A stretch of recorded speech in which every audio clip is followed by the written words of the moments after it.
15 દિવસ મોડું પહોંચશે ચોમાસું. ખેડૂતોએ ચોમાસા માટે જોવી પડશે રાહ.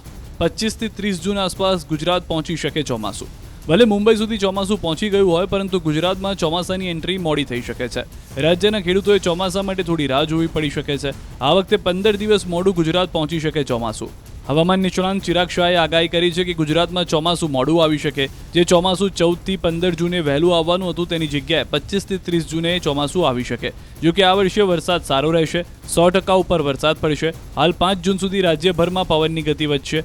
20 કિલોમીટરની ઝડપે પવન ફૂંકાશે. બીજી તરફ હવામાન નિષ્ણાંત અથર્યા શેટ્ટીએ આગાહી કરી છે કે હાલ ગુજરાતમાં ચોમાસું પહોંચવાની સંભાવના નથી. હાલ પૂર્વ ભારતમાં જ ચોમાસાની ગતિ સક્રિય છે. 12 જૂન બાદ ફરી ગતિ પકડી શકે છે ચોમાસું. આ દરમિયાન 2 સપ્તાહ સારા વરસાદની સંભાવના પણ નહીવત છે.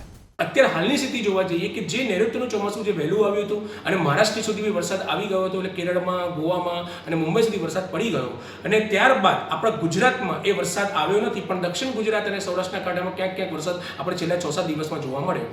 તો હવે એ ત્યાં સ્થગિત થઈ ગયું. એની પાછળ 3 પરિબળો છે. એક ઓલરેડી ગુજરાતની બાજુમાં એક વેસ્ટર્ન ડિસ્ટર્બન્સ ક્રિએટ થયું છે.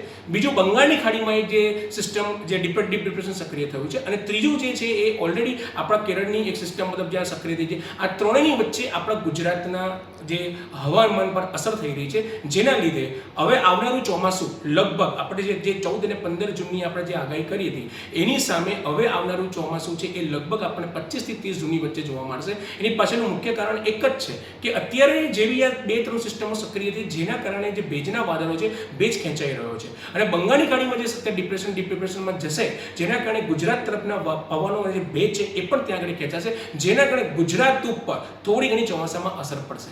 એવું નથી કે ચોમાસું બગાડવાનું છે, પણ એવું જરૂર કહી શકાય કે જે ચોમાસું વહેલું આવવાનું હતું 14-15 જૂનનું, એની જગ્યાએ આપણે 25 થી 30 જૂનની વચ્ચે આપણને જોવા મળશે. અને આવનારા 7 દિવસોમાં, એટલે હું આજથી વાત કરું કે 30 થી લઈને લગભગ 5 જૂન સુધીમાં આપણને પવનની ગતિમાં વધારો જોવા મળશે, કારણ કે બંગાળની ખાડીમાં જે ડીપ સક્રિય બન્યું છે, જેના કારણે પવનની ગતિ વધશે.